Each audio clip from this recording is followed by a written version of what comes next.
Fantastic. Thank you very much indeed, Francis and Stephen, for helping to set this up, and thank you again all for joining, which is greatly appreciated, especially at such short notice.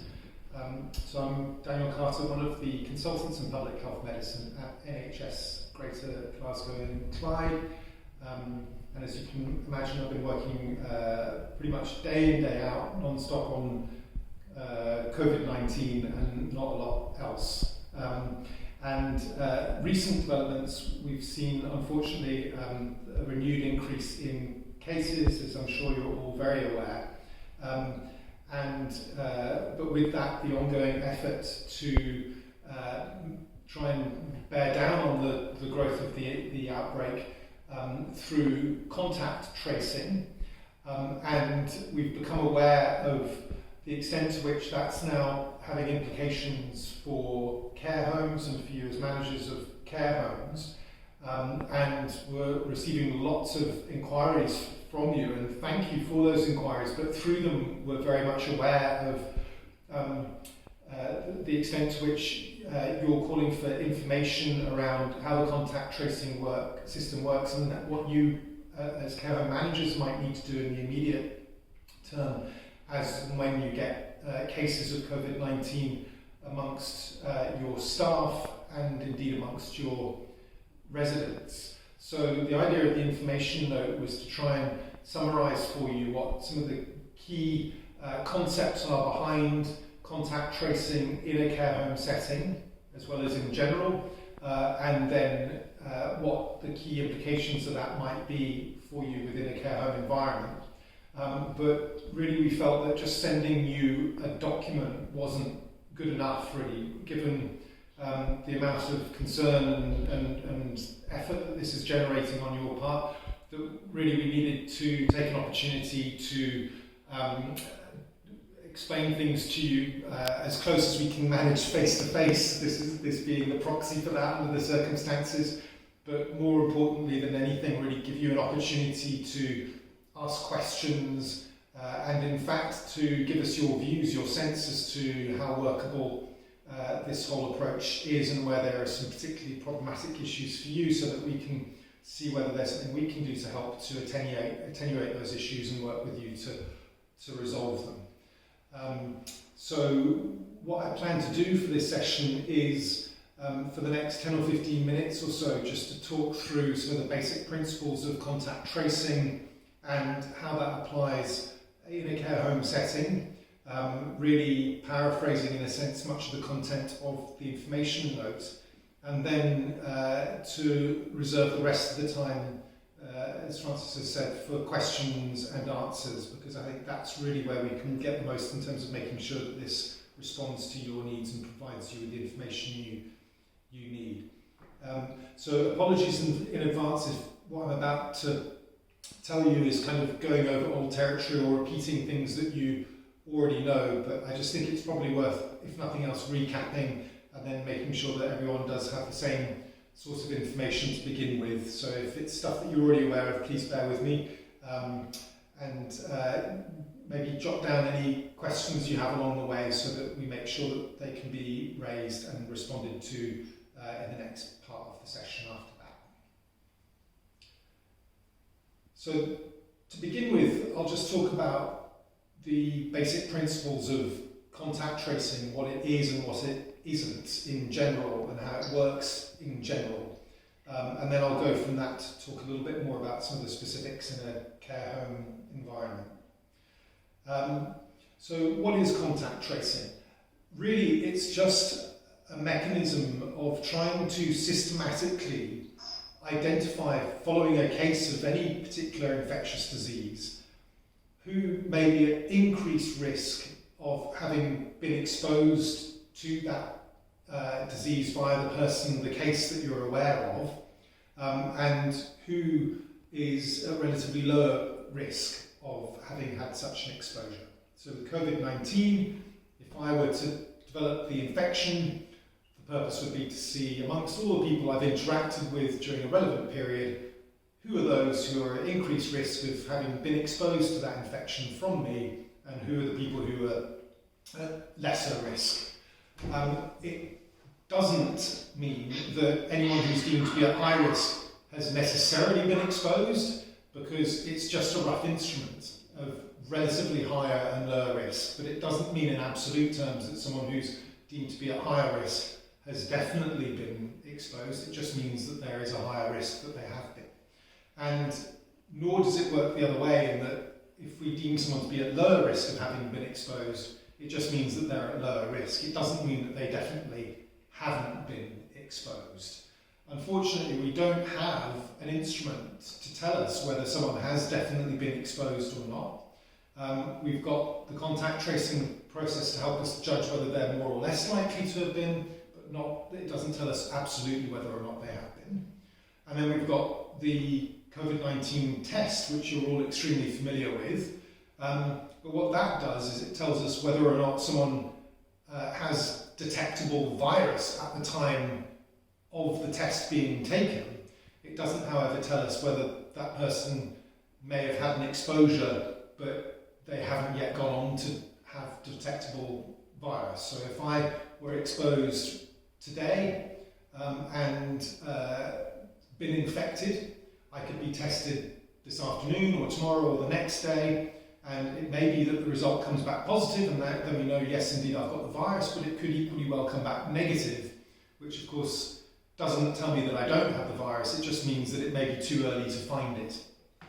So in actual fact, our tools to tell us whether someone actually has been exposed to the virus or not are quite limited.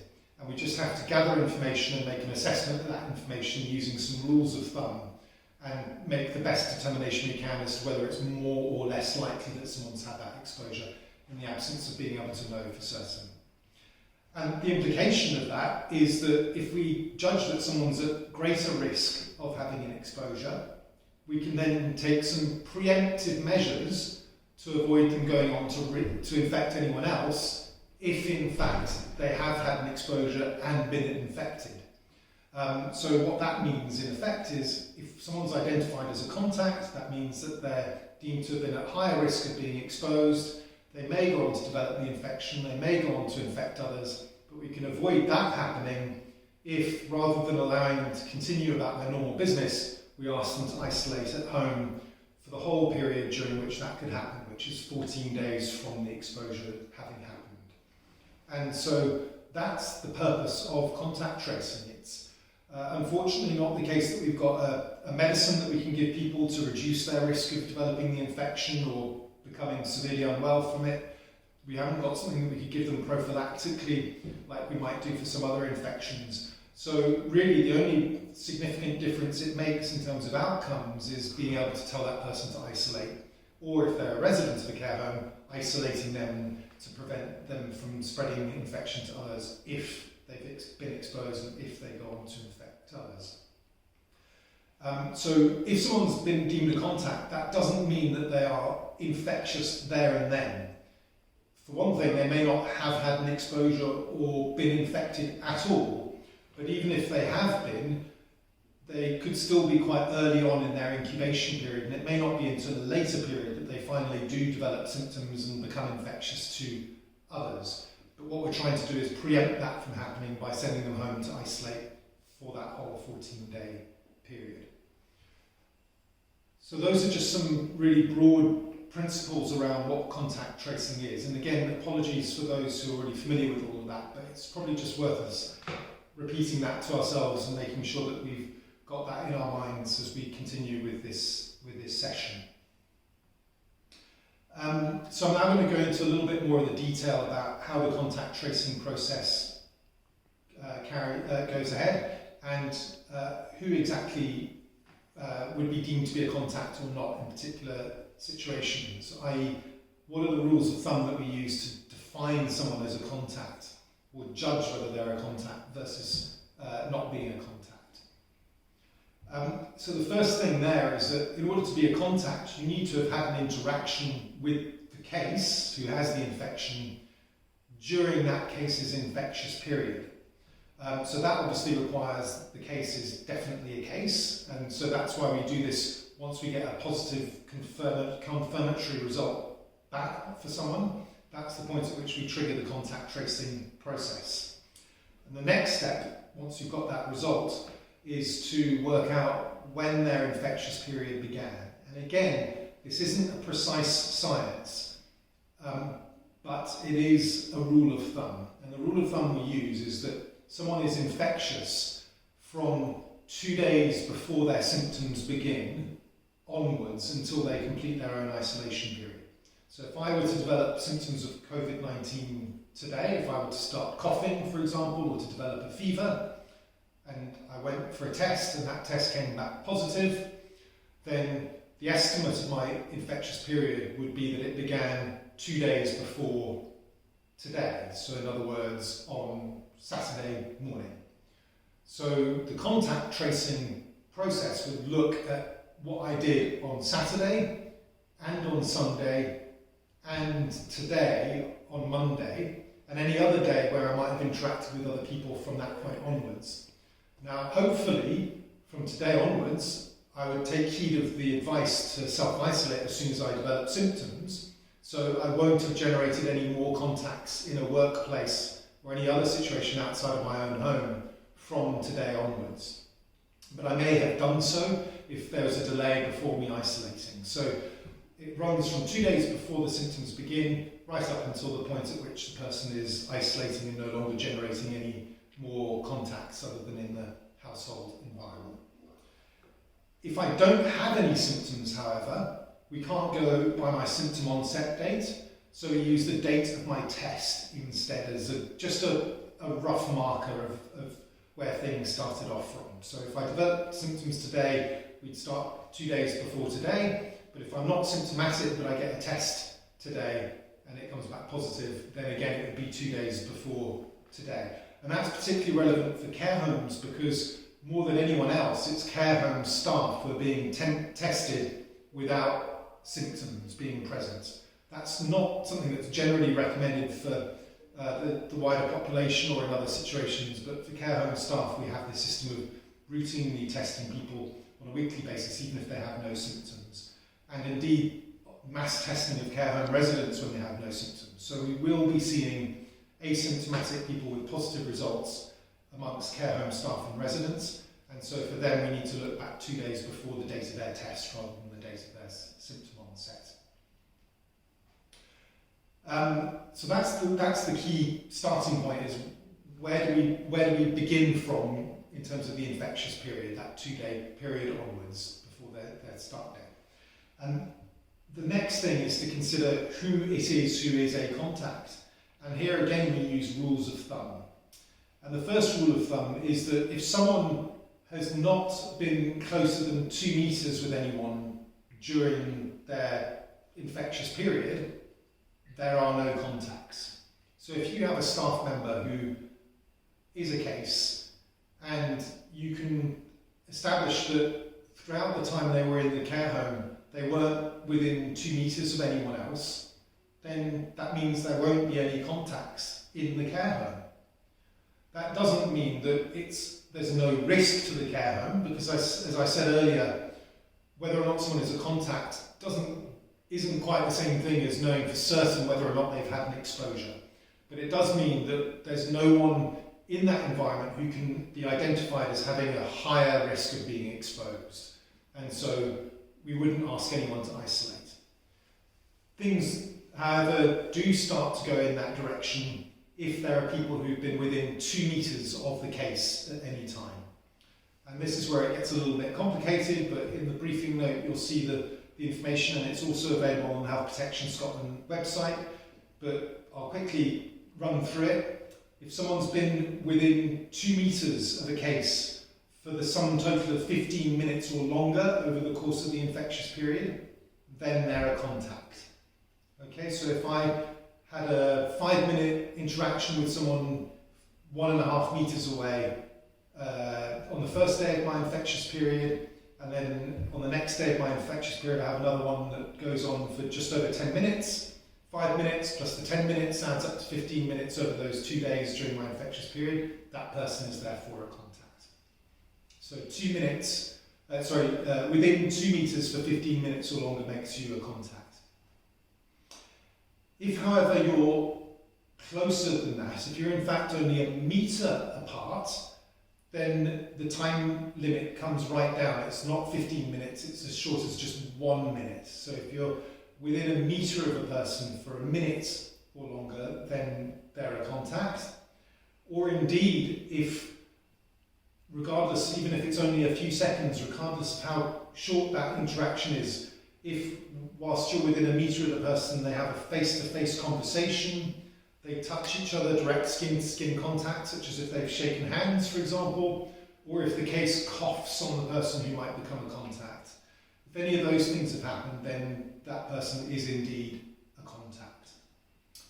And then the other thing that's relevant is if you've travelled in a small vehicle, in a car with someone, then you're a contact. If the case is in a vehicle with a contact during the case's infectious period, anyone who is in that vehicle with them is automatically a contact. If it's a larger vehicle like a bus, it gets a bit more complicated. It depends on how close they were sitting and so forth. But in most circumstances, it wouldn't be that. It would be a car, and that makes you a contact. So just to quickly recap, if you're beyond 2 metres throughout the whole infectious period, never been within 2 metres of the person, they're not a contact. However, if the person's been within 2 metres for 15 minutes or longer, or within a metre for a minute or longer, or within a metre and had a face-to-face contact, skin-to-skin contact, or has been coughed on by the case, then those are the people who are contacts. Okay? I'll stop in a moment because that's already a lot to digest, but the other key point here is that there is an exception made to that definition of contacts in health and social care settings. So if in a care home or in a care at home setting or in a GP practice or in a hospital, the interaction happened whilst full PPE appropriate to that to the action the activity that was being carried out was used throughout, and there's not been any breach in that PPE, then that brings the risk right back down again. And so we would say, whilst in all other respects that person does meet the definition of a contact, we can cancel that out by the fact that they were using PPE and then therefore don't need to be treated as a contact.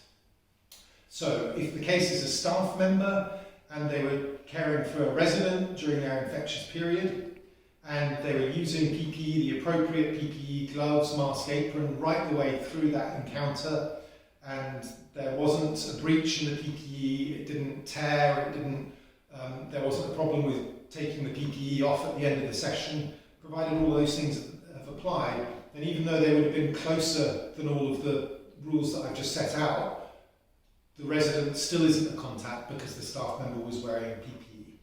And the same thing works the other way around. So if it's the resident who's the case, and it's the staff member who's using the PPE, and they were using PPE appropriately all the way through that encounter, then even though that person, the resident, is a case, and even though the staff member was close enough to them for long enough that normally they'd be considered a contact, because of the use of PPE, they're not actually defined as a contact, so they don't need to self-isolate.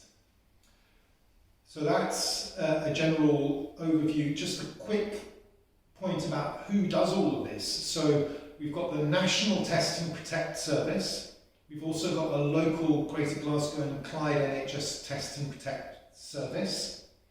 And then we've also got others from Public Health Protection Unit who provide input as well. So normally if you had a staff member, for example, who's a case, or a resident who's a case, that positive result will get fed into the national database that's used for contact tracing, for Test and Protect. They'll become aware that there's a case, and as they do for any case, a member of the public as well as a care home resident or staff member, they will then phone up and gather some more information to try and ascertain whether there are any contacts or not. And if it gets complicated and difficult to make those judgments, then they'll refer the decision on to ourselves, Public Health Protection Unit, to try and unravel that and get to the right outcome, so that we're making sure that we're isolating everyone who is a contact, but not isolating anyone who isn't. what we actually have seen is that that's been far from straightforward.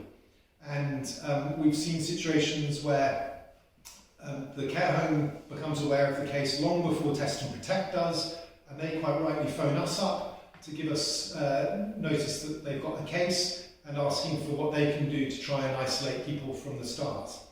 And also, unfortunately, we've seen situations where maybe a contact tracer identifies the case and starts interviewing them and establishing who's a contact, but they just rely on the information that the case provides, and they don't get the full information, and it means that sometimes contacts get missed, or as we've seen in some situations, a whole load of staff members might get deemed to be contacts when in fact they're not, and we have to redo all of that to get to the right outcome. So what we're actually starting to do and planning to do going forward, and this is something we really appreciate your views on, is actually to put care home managers to a significant extent into the driving seat around working out who is actually a contact in the care home situation and not.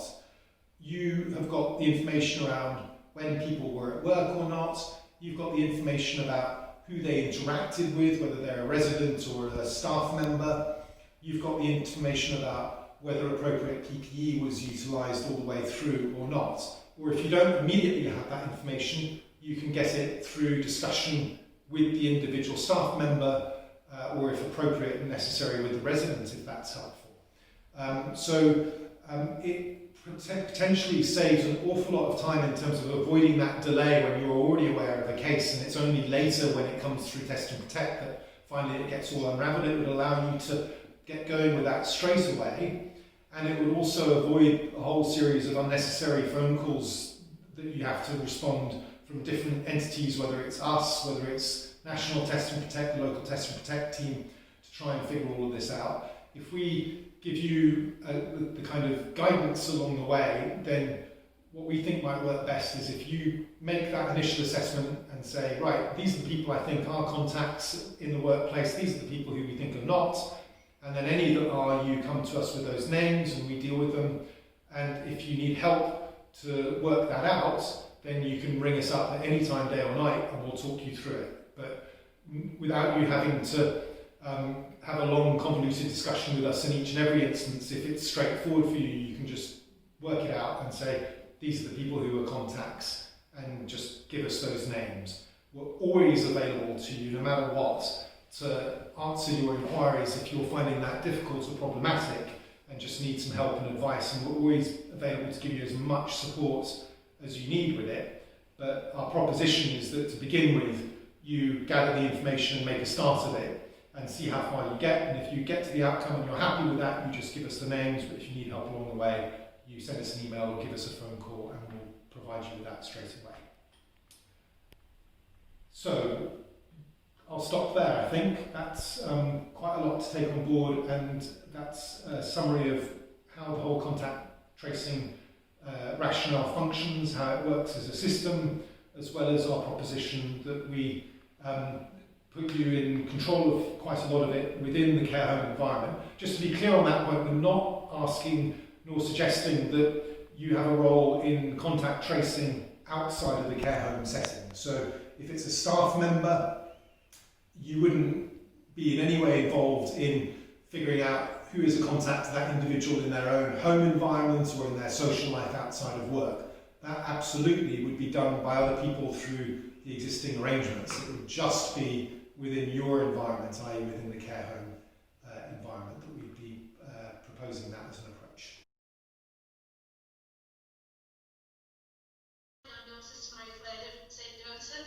Hello. So, hi there. Just talking about the PPE, I think you've kind of answered the question really for me, but it's just to clarify for our own staff. We ask the staff to wear PPE, for example, not just the mask, but the gloves and the aprons, if they're in, for example, the lounge, because although the residents are distanced 2 metres from one another, the staff have to still interact with them.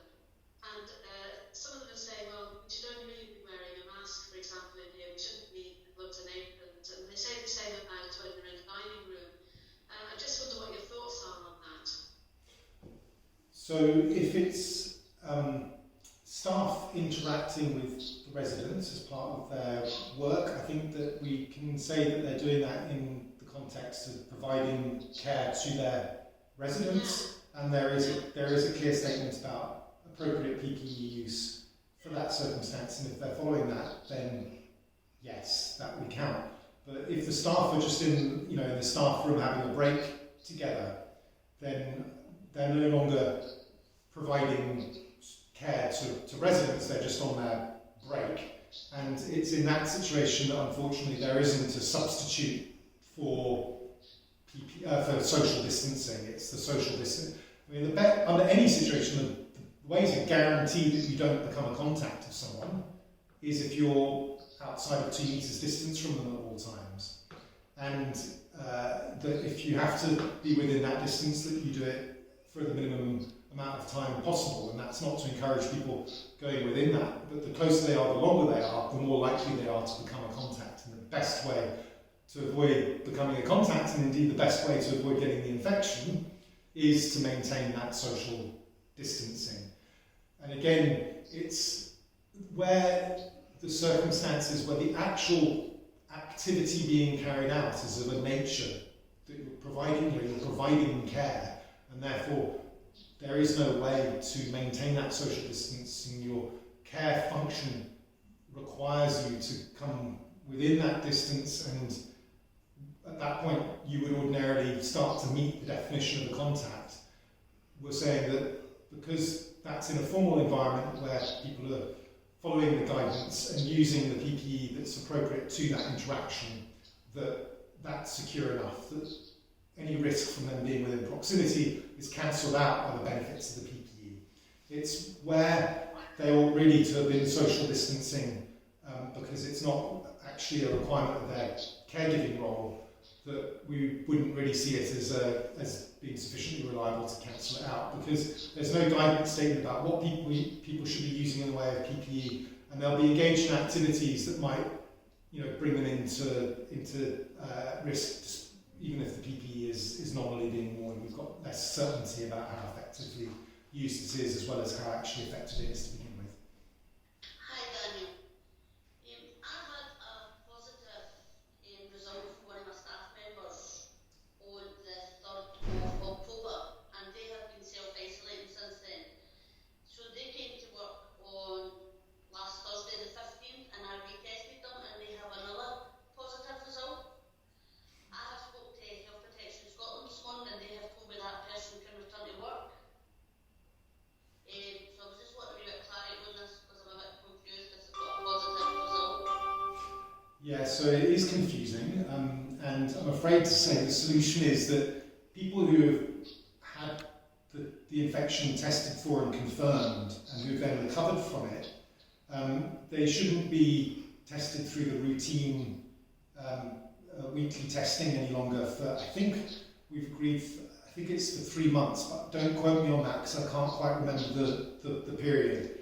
But the reason for it is that the test is extremely sensitive, and so it's very capable of picking up even the smallest fragments of virus. On top of which, it doesn't test for the whole virus, the whole organism in its entirety, and check whether it's actually live, viable virus. All it checks for is bits of the virus that are left over. And so even if someone's had the infection and is recovered from the infection and is no longer infectious to others, they may still have bits of dead residual fragments of virus left in their system, which the test is capable of picking up and finding, and at that point it will give you a positive result. I mean, it's a bit of a silly analogy maybe, but it's like if someone asked, is there a car next door? Is there a car in the parking lot? You could either say, oh yeah, I can see that there's a wheel of a car, therefore there must be a car. But you don't know whether that car actually works or not. You actually have to go and look at it to see if there's a car that actually works and get in and start driving it. So the virus, the result coming back positive after someone has tested positive is just the equivalent of, yeah, there's a wheel, there's a little bit of the virus that we found, but it doesn't mean that the whole virus is there and that it's still working. It could long ago have stopped functioning. And that's effectively what's happening there. So to avoid confusion, don't retest staff who have come back with a positive result if they haven't got symptoms for, I think it's 3 months. They should be opted out of the weekly testing system to avoid any confusion there. To respond to. Thank you. Okay, everybody, thanks, Daniel. That was really comprehensive. So if we could start by raising your hand, and I'll do my best to try and compare this in relation to solely the guidance that Daniel sent out initially. We could stick to that before we go off and ask other questions. Daniel, can I maybe ask the first question, if that's okay? See in relation to contact tracing, we get our results in, say, once a day from public health, and we have a staff member test positive, so we should only go back 2 working days if that person's been on shift and then work out their contacts, or do we count as only 1 day back? Because obviously the testing may have taken place, say, on Friday, and we got our results last night. So you go by the date on which the test was done. The actual sample was taken from the individual rather than when the result comes through. And this all applies, of course, to people who have no symptoms. And I think that's the situation that you're referring to. But just to be clear, if it's someone who has symptoms, we go by 2 days before the start of their symptoms. But if it's someone who's got no symptoms and you get the result through and it's a positive result, then the contact tracing period would be 2 days, it would start 2 days before the sample was taken. So if the sample is taken on a Wednesday, it would be the Monday onwards that the contact tracing period would run from.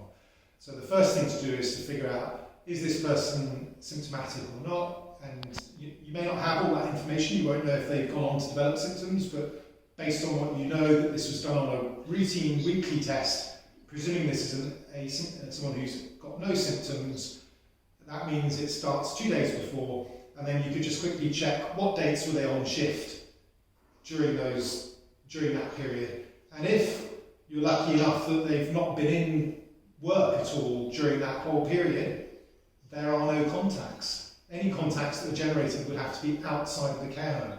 But on the other hand, the worst case scenario is that there may have been a long delay from when the sample was taken until when finally the result comes back positive. It then means that each day, and maybe they've been at work every single day, that means the process needs to happen for each day.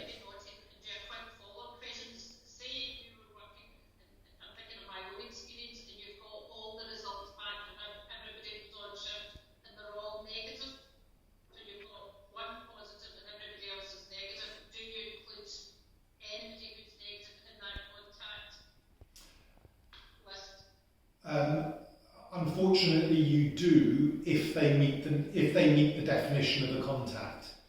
So yeah.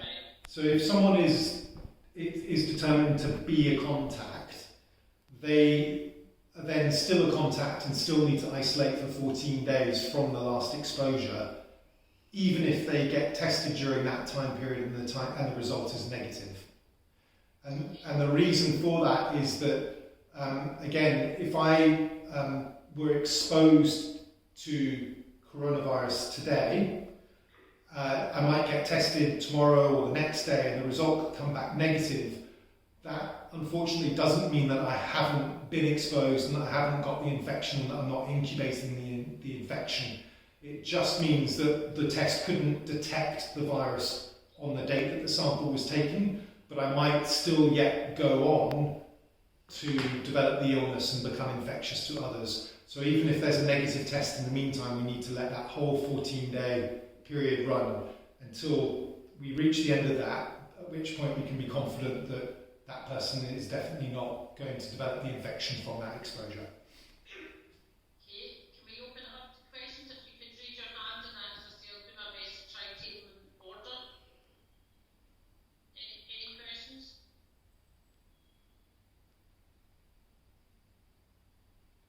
I'm not seeing any, I'm surprised by that.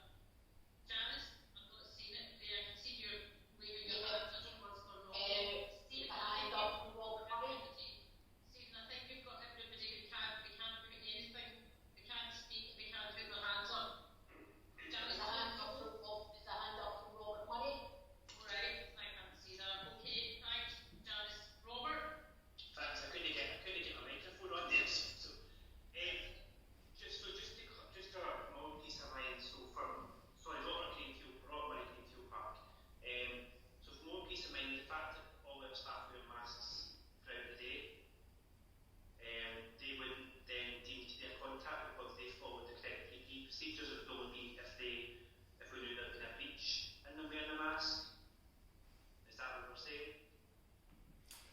So this is an excellent question, and unfortunately I think the view we're taking is that where the exemption to being designated a contact comes in on account of the use of PPE, it's in the situations where the Health Protection Scotland and Public Health England guidance specifically calls for the use of PPE, which is in situations in which there's actually care being actually provided at that stage, rather than in sort of general movements around a facility like a care home.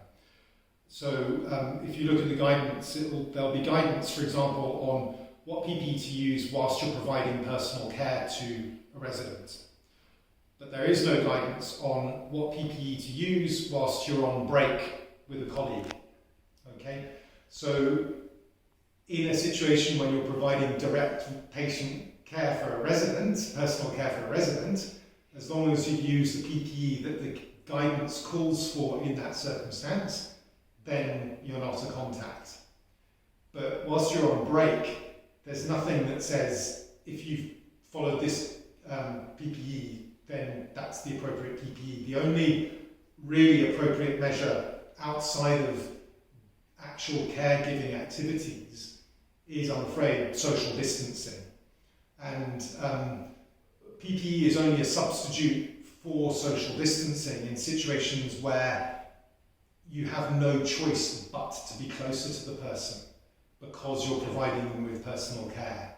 And it's in that formal situation where you go through a proper donning and doffing process, there's specific guidance that sets it out, that we can all be confident that the person has really gone through that rigorously, and unless something's gone wrong, which can happen, occasionally, it might tear, or they touch their face by mistake, or put a finger in their eye by mistake when they're taking their glove off. These things can happen, but in the absence of anything like that, we can be really confident that that PPE has worked.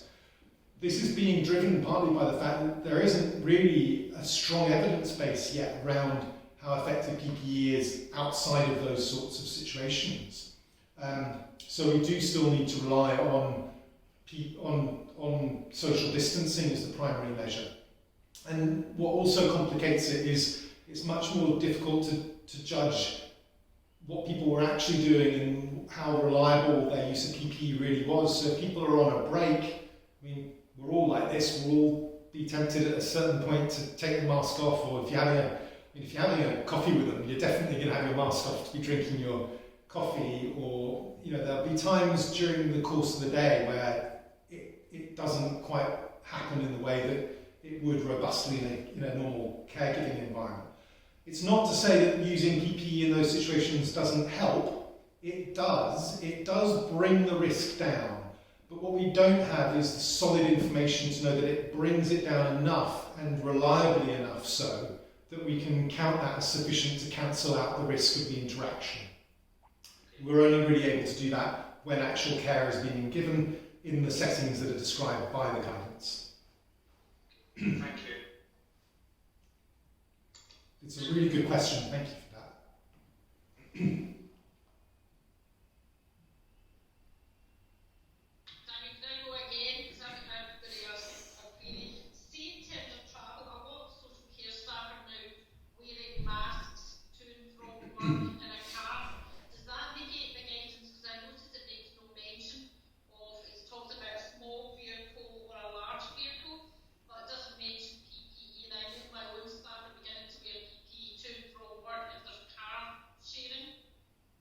So I think wearing PPE in that situation again is a wise precaution, and it brings down the risk.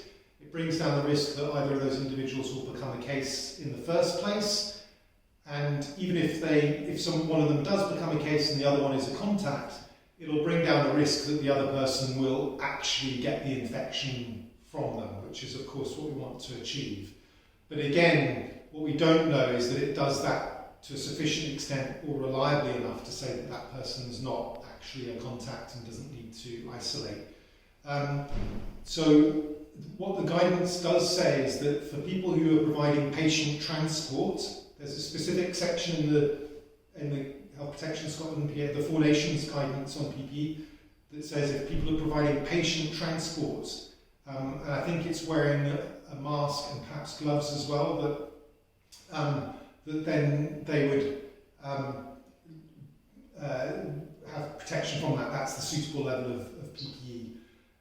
But I think, again, given that they're likely to have multiple of those interactions and we can't be fully reliant on it, I think we need to deem that that's outside of the setting of formal care provision, and that really the best measure there is social distancing in the first instance.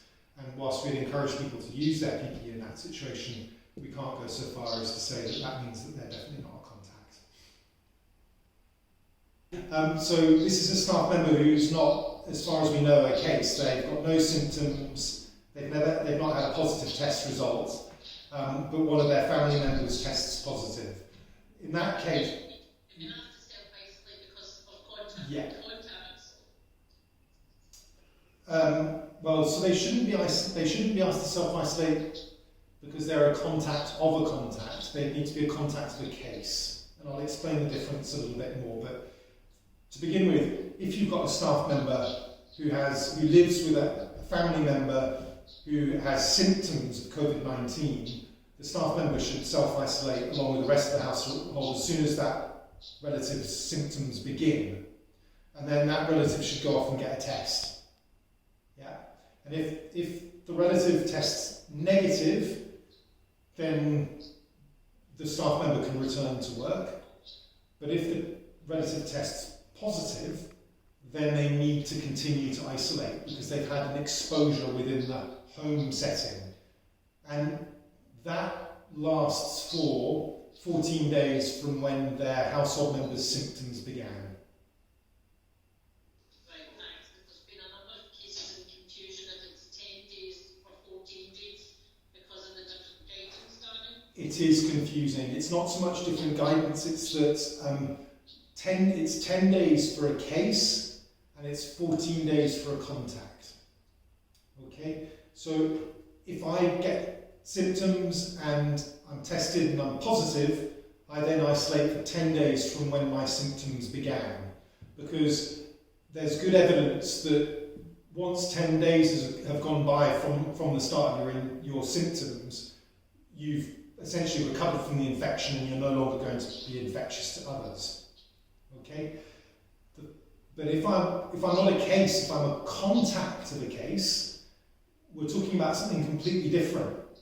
I may not yet have the infection, or if I've got the infection, I'm only at the very beginning of the process because I haven't even yet developed symptoms. So you have to allow time for me to develop symptoms, develop the actual infection, go through my whole infectious period and come out the other end of it before I can then be allowed back out. And that takes 14 days. It's longer because you're allowing for that whole period for me to develop the infection in the first instance if I'm going to. So it's 14 days for contacts, 10 days for cases. Husband and wife, and it's the husband that tests positive. After being told to self-isolate, do you reset the clock to the day that person tested positive, and then it's 14 days before you can return to work, regardless if you have symptoms or not?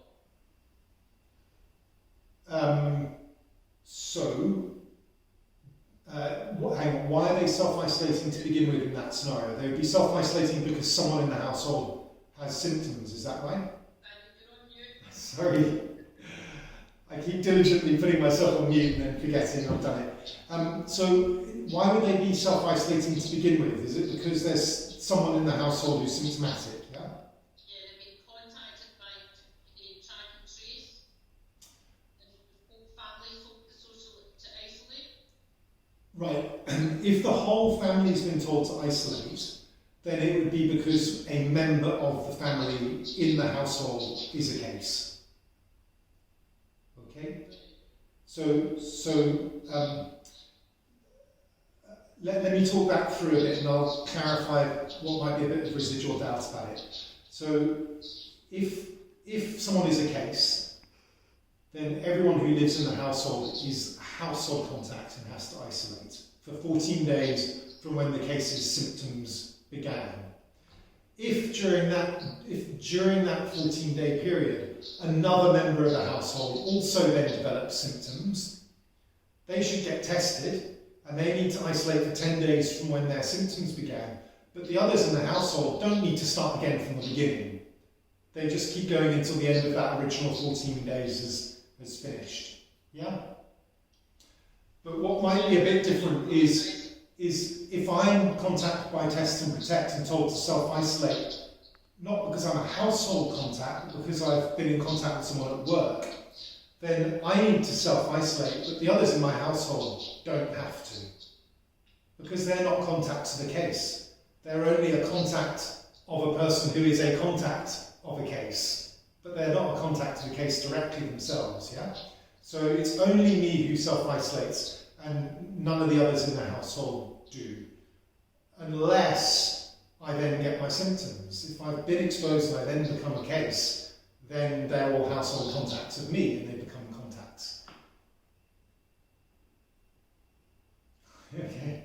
So the Certainly been an issue over the weekend, that one. yeah. So these all have implications for your staff. Incidentally, they don't have a bearing on the role that we think you might be able to help with, which is around working out who are contacts within the care home setting itself. Because all of that is more to do with the scenarios around household contacts and who is or isn't a household contact and how long they need to isolate for, which is quite different to what happens within a care home setting. And again, if we're asking you to help to identify contacts generated in the care home setting, if there are any, it's only that we're asking you to do. We're not asking you to get involved in what happens in the actual household environment. Just really for the original question I'd asked, so really what you're saying is the safest thing for us is the staff will have to go for their breaks individually and not have any contact with each other, would you say? Because obviously at the moment what we're doing is we have like a maximum occupancy on the staff room so that people can be more than 2 metres distance.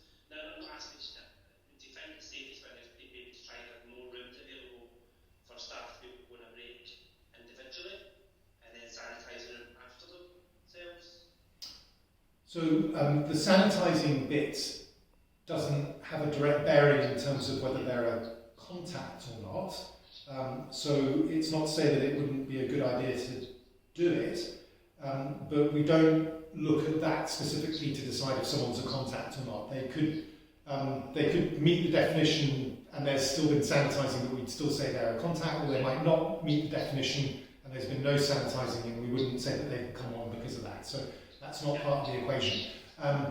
But the short answer is yes. I mean, if people can go on their breaks individually and thereby avoid being within 2 metres of each other, then that is pretty much a guarantee that they won't meet the definition of a contact, even if one of their colleagues becomes a case. But with all of these things, there are considerations around risks and benefits, and people are going to naturally want to have some degree of interaction with their colleagues over the course of the working day. But I think it is the reality that if they're within 2 metres of each other for 15 minutes or longer, then we're very likely to conclude that yes, they're a case. And we've had that very situation where people have gone on break with one another and they've sat around a table that's maybe 1.5 metres apart from one another. And we've just said, well, how long was your break for? And they'll say 20 minutes. Then I'm afraid they're a contact. So keeping the break really short is another way of trying to help that. But if they're really close, if they're 1 metre apart, then they've only got a minute to avoid being in contact. And if they're within more than 1 metre apart, but still within 2 metres, bear in mind that it's a cumulative 15 minutes over the whole infectious period. So if they have a break for 5 minutes, and then the next day another one for 5 minutes, and that's also within the infectious period, another one for 5 minutes, then that adds up to more than 15 minutes, and they're a contact. And the other point I just want to make in relation to all of this is we're in a way talking about two different things. There is a relationship between the two of them, but it's really important as well that we keep them apart in our minds. So what we're talking about here are what are the measures that would prevent someone from being designated as a contact and having to isolate at home for 14 days versus the things that would potentially prevent that or make that happen. That's different in a sense to the things that might actually in the real world give rise to them being infected or avoiding an infection to begin with. And it's just important that we keep that at the back of our minds, that you can be within 2 meters of someone for half an hour and not get the infection, or you can not be within 2 meters of them and have the misfortune to nonetheless get the infection. So whilst we might focus on these things about 2 meters or a meter, 15 minutes or a minute, or face-to-face contact and so on, those are all slightly arbitrary rules of thumb that we use to sift whether people are at higher or lower risk. And they all have real implications for people's lives and for care homes in terms of staffing implications and trying to avoid or minimise the number of people who get caught up as being contacts and having to isolate. But that's not quite the same thing as saying whether there's a risk of them being infected or not. The two interact with one another, but they're not one and the same. Stephen, before we take that, can I just check, can I just have an opportunity after this one just to ask a question of my own to everyone on the call, just around how we might work together around contact tracing and how we might help you with playing a role in that, if that's something that you think might be a useful way to approach it. I just would be very grateful for some thoughts on that before we wrap up, if I may. But I'm happy to take a few more questions in the meantime. I'm just aware that we're coming up to an hour.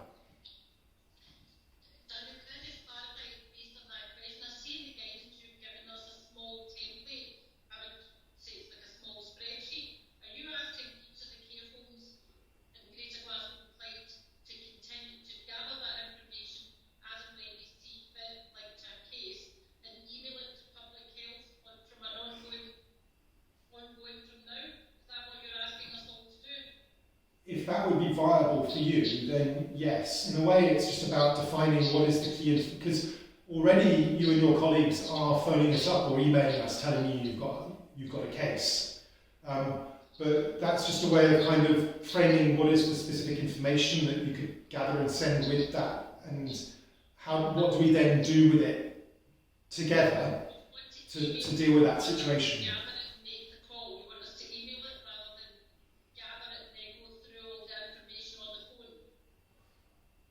I think you could just email it in. Yeah, you could email it in. Yeah, I mean, again, you're welcome to phone up, but I'd say it's probably easier for you to just email it in, and maybe a phone call makes most sense if there's something you're unsure of and you actually want to discuss it, and we'd always welcome an inquiry of that nature.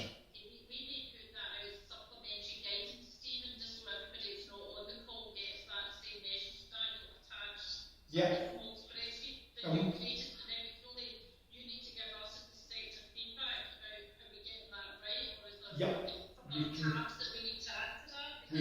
Yeah. We can. Lynn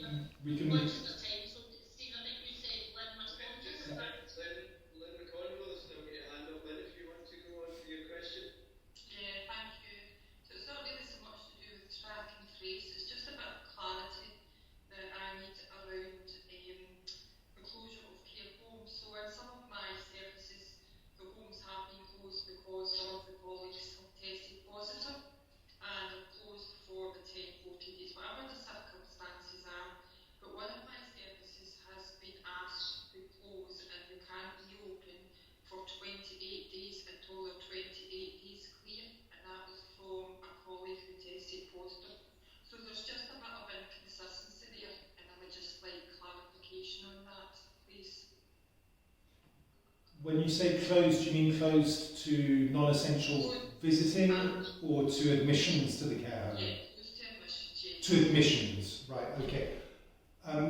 So I don't, to be frank, I don't think that this has been properly defined anywhere. I've got an opinion on it, and I'm also aware that it needs to be properly defined for you. But my opinion is that we should be doing a risk assessment around admissions under any circumstance. And the balance of that risk assessment might change depending on how many cases of COVID-19 there are in the care home versus out in the community. But I personally, and this again, just to be clear, this is just my current view, it's not something that's been properly agreed by you or by others for that matter, but my current view is that we shouldn't be just having an arbitrary, as soon as there's a COVID case, there are no admissions to the care home until 28 days since that last case. It may be that ends up generating more problems for everyone, including for prospective residents of care homes, than it solves. And instead we should be making a slightly more nuanced judgment around the wisdom of an admission to a care home, which needs to happen, in my opinion, for every admission. And it may be that if there's no COVID at all in the care home, that you might think twice about admitting someone precisely because you want to try and maintain that. But once there's COVID in the care home and you've got an outbreak, then it's a different judgment because COVID-19 is already there. But the question is it the appropriate thing for that resident to bring them into an environment where there's an outbreak of COVID? Maybe they'd be better off staying where they already are, but on the other hand, they've got care needs, which is why they've been put forward to admission to the care home. So it straight away becomes quite a complicated judgment with pros and cons in each direction. So my sense is that just having a blanket rule of if you've not had any cases of COVID for the last 28 days, then all admissions can happen, but as soon as you've had a case, then none can happen until 28 days have passed since the last one. I think that's, in my view, too brittle and rigid and would lead us into some spurious decisions that could potentially generate more problems than they solve. Be interested, maybe not now. I mean, the other thing to say is that is actually a separate topic that requires quite a lot of consideration in its own right beyond contact tracing. So it's something that I think we need to take up and follow through and clarify for everyone, even if maybe we don't do that immediately on this call. Actually, Daniel, I think it's worth a station in its own right, because it is so complex and you've got emergencies and you've got movements between care homes.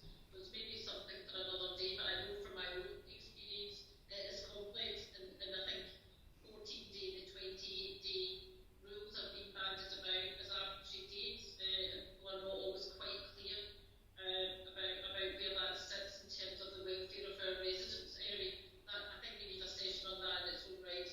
Okay, let's take that. So, Francis, you've identified two actions. One is to work a bit more on the kind of templates and actions, etc., for care homes to support them with playing a role in contact tracing, and then the other is to address this question around admissions to care homes and on what basis and at what point might care homes close or remain open in relationship to when there's COVID-19 cases there.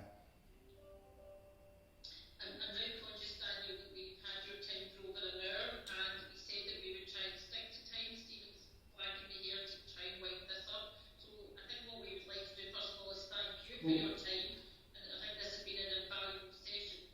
And secondly, thank all the care homes in the city that did this at short notice. I think I found it invaluable. I know my managers are on the call, but there was about 40 managers on the call, so it's definitely got people's interest, because you always know if you're popular when you get a response like this. So it's clearly been worthwhile, Daniel, and as I say, it may be something we would try and do more regularly, if that's okay with public health. Absolutely. Now we've got Microsoft Teams, it's far better than webinars. Yep. To try and do this on a more stable platform. I've seen lots and lots, so I think we've definitely now won a star role in those Microsoft Teams.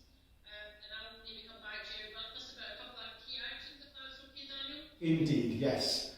But Yeah, and as I said at the beginning, we should be able to put this on a number of platforms quite quickly after today. So if people have missed it or want to recap, they'll have that opportunity. Okay, everybody, so I'm going to say thanks. Daniel. Francis, do you mind, this is a bit naughty of me, but do you mind if I just ask for a few views from participants around this proposition that we put care home managers to a considerable extent in the driving seat around working out who in the care home setting itself is or isn't a contact.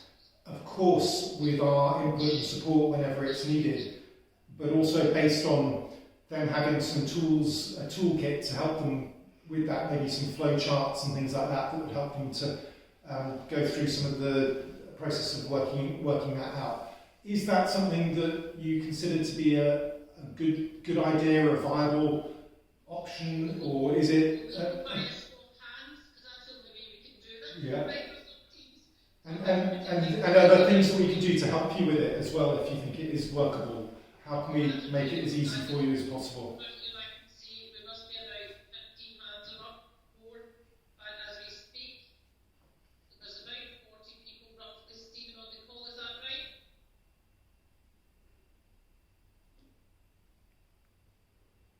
You're on mute, Stephen. Apologies. Yeah, we had 43 in the call. Lots of people down to 38 now, so we'll just carry these hands.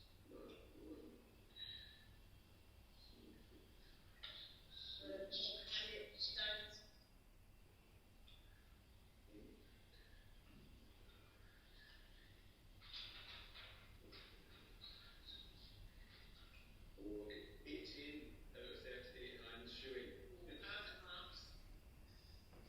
Does anyone have any major worries about it?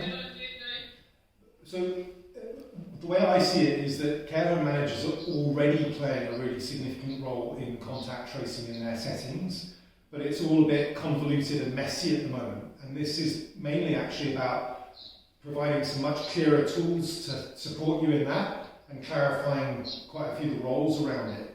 And then us being on hand to respond to any doubts or inquiries you have as and when they arise, but not necessarily having to have a phone conversation with you, etc. If you're happy with the situation and you feel that you've successfully managed to work out who is and is not a contact. So that's how I see it. But I'd be very open to hearing if there are any who conversely think that that's not workable and is a bad idea, or if they've got any significant concerns about it. And also, if that's the case, whether there's anything you can think of that we could do to resolve those concerns to make it workable for you. Anyone want to just come in with any thoughts from that side?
Yeah. And then we can take it from there, because you only have a number of Glasgow care homes here, all greater than.